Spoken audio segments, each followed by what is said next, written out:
Good afternoon, brothers and sisters. Good afternoon po sa ating lahat. Let's pray first. Lord, Panginoon, maraming pong salamat sa oras na ito, O God. Salamat, Panginoon, sa oportunidad na binigay mo po, O God. Guide mo niyo, God, ang iyong salita lamang po may nataas at ikaw po ang aming pinupulit pinapasalamatan, Lord.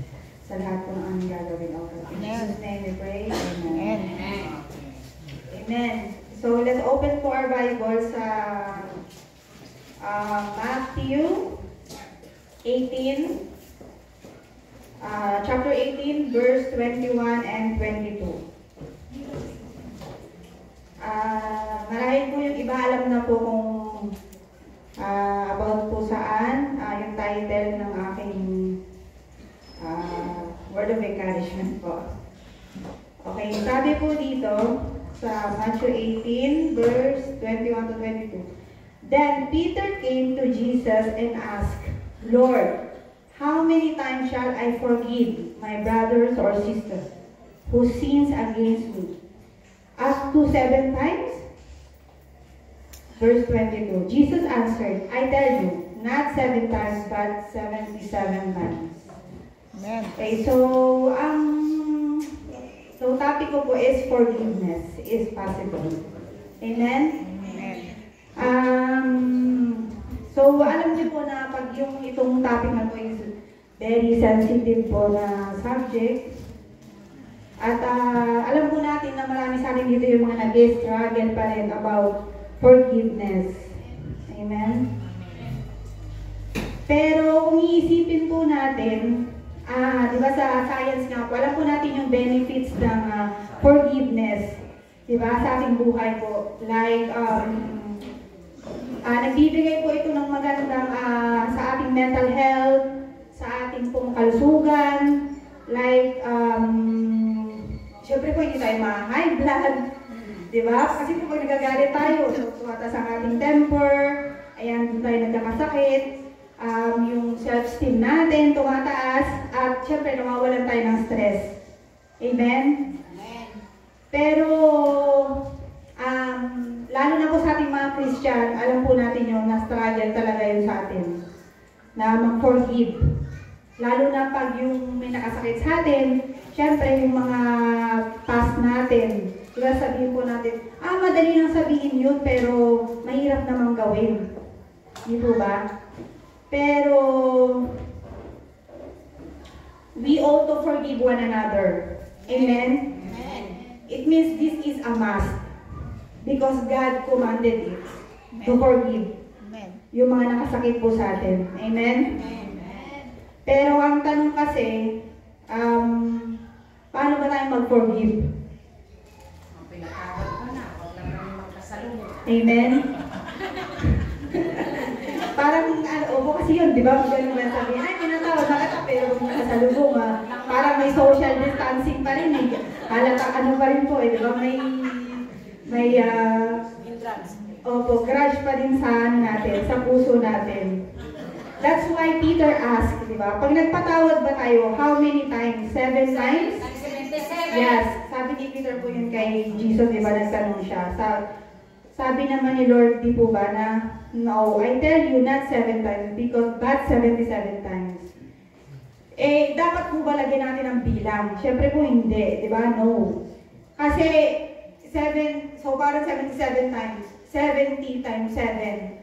So, pag pinag-times mo natin yung, di ba, malaki po, 490. So, it means, unlimited. Amen. Marami. So, ibig kong sabihin, kahit na ilang beses na may magkasala sa atin, or kung sino man yung may kasalanan, tayo man o sila man, magpatawad pa rin po tayo. Yes. Because it's God commanded us. Is a must. Amen? Amen. Correct. At alam naman po natin na lahat tayo nangyari yun sa atin. But, lahat po tayo, we all have been there, but we don't have to stay there. Amen? Yung sakit po sa ating puso, hindi dapat tayo doon mag-stay. Dapat pakawalan natin yun. Amen. Sabi po sa Luke 17 verse 1, Jesus said to His disciples, "Things that cause people to stumble are bound to come, but who to anyone through whom they come." At sa 17 verse 3, "So watch yourself. If your brother or sister sins against you, rebuke them, and if they repent, forgive them." Verse 4 po, "Even if they sin against you 7 times in a day, and 7 times come back to you saying, 'I repent,' you must forgive them." Amen? Kasi po, pag nagpatawad tayo, para po sa atin yun eh. Hindi natin ginawa yun dahil para sa kanila. Para po sa sarili natin yun. Kasi yun yung utos ni Lord sa atin. Kasi gusto niya po tayo na maging mag-succeed. Amen? Gusto niya tayo maging overcomer. Na ma-succeed natin yung hatred sa ating puso. Amen? Kasi hindi naman tayo nilikha po ni Lord para magtanim ng sama ng loob sa mga nakasakit sa atin o kung kanino pa man. Imagine po natin na kapag lahat tayo magkakasundo, lahat tayo okay, or yung bansa po natin, we live in harmony, di ba? Dito po sa church, halimbawa, imagine po natin, so, yung blessings po ay mag-flow. Walang kakasamaan, o walang nag-iiwasan, o kahit ano pa man po, di ba? Amen. Amen. So, forgiveness po is possible, number 1, if you will pray for them. Amen? Sabi po sa Luke 6, verse 27 to 29, "But to you who are listening, I say, love your enemies, do good to those who hate you." Amen? Parang ang hirap naman pa yata nun, no? Love your enemies. Di po ba?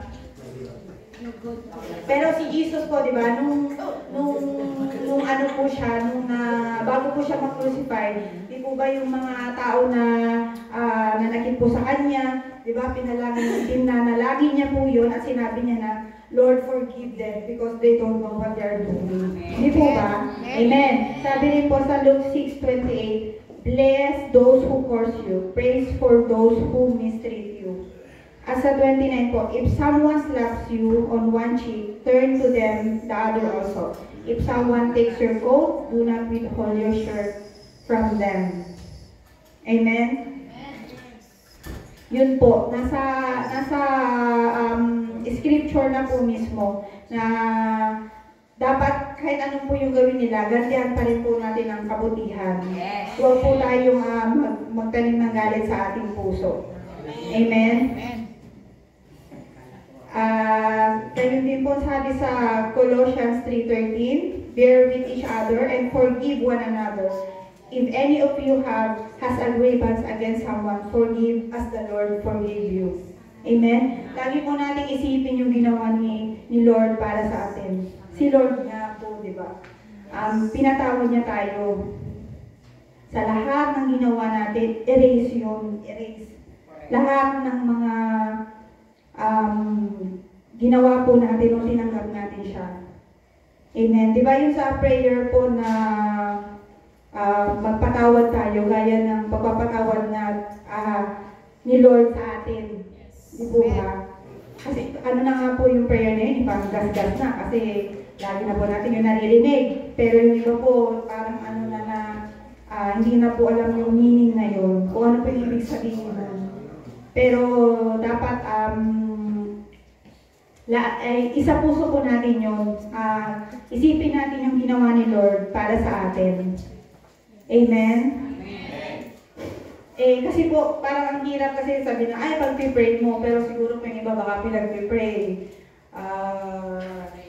Prayer, pero hindi naman good prayer. Baka, sana maano siya, ganito, ganyan. Nag-iisip ka po ng masama or pagganti. Diba? Hindi po ganoon. Dapat ipag-pray natin siya na maging okay po siya ganyan, yung galit, yung wala na puso, magkaayos kayo. Yung ganun po, yung good para sa kanya. Amen? Number 2, forgiveness if possible if you decide to forgive. Amen? if nag-decide ka po kasing mag-forgive, kasi forgiveness po is a decision eh. Amen. Yeah, you have to decide. Kasi po pag hindi, yung sarili mo rin po kasi ang apektado dun eh. Di ba po yung like, yung kwento po ni Joseph, alam po natin yung kwento ni Joseph, right? Super ano po yung mga napagdaanan niya, mistreated sa mga kapatid niya. Di ba nanginihulog po siya sa balon, tapos yun, binenta siya. Kung i-compare po natin yung napagdaanan natin ni Joseph sa atin, mas ano po yun, matindi. Pero nung time na nangailangan po yung mga kapatid niya, di ba, nung sa ano po, nung nangyari, na nag-succeed na siya, doon na po siya sa palasyo, pero anong ginawa niya? Di ba hindi po siya gumante? Di ba? Sinuklian niya po ng ano, may ano na siya dun eh, may chance na siyang gumante. Di po ba? Pero hindi niya ginawa yun. Kasi nag-decide siya na mag-forgive. Amen? Ano niya po, kumbaga ginawa niya pa rin ang tama, kung ano yung sa kanya ni Lord, tinulungan niya mga kapatid niya. Hindi siya nga nakilala eh, na siya yung kapatid niya yun. So, dapat po ganun din tayo. We have to decide to forgive. Amen? Number 3 po, last, forgiveness is possible if you change the way you remember it. Amen? Masakit po talaga, pero isipin po natin, dapat isipin natin kasi na yung way, dapat huwag natin isipin yung sakit, isipin natin kung ano yung naitulong sa atin, kung ano yung ginawa nung sakit na yun sa atin, pinalakas tayo, nalagpasan natin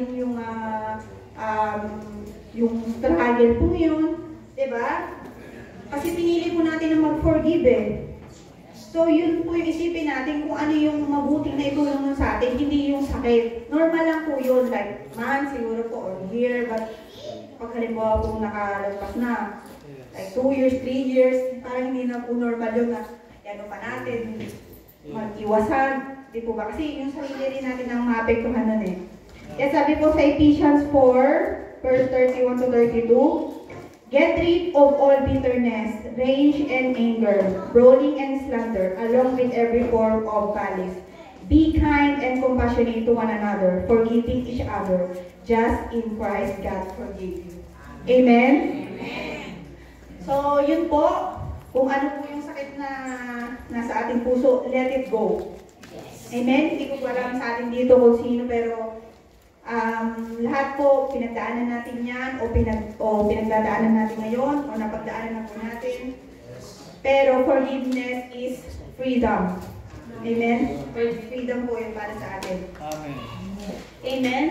So, kailangan lang po niyan magpagaling. Yung sakit, para pong susugat, di ba? Kailangan pong pagalingin. Kasi pag naging scar na po yan, di po ba, natin yan, may kwento na yan eh. So, magaling na siya. Hindi na siya masakit. So, parang ganun po rin po yun sa atin. May testimony niya ng buhay mo. Amen. Amen? So, i-release po natin yung bitterness na yon. Amen? At huwag natin i-allow na yung sugat na yun yung magkikip sa atin sa ating destiny, from destiny. Okay? Don't allow that wound to keep you from destiny. Amen? Yun lamang po at let it go po. We have to decide that we have to forgive because God commanded us. It's a must. Amen? Yun lamang po. To God be the glory.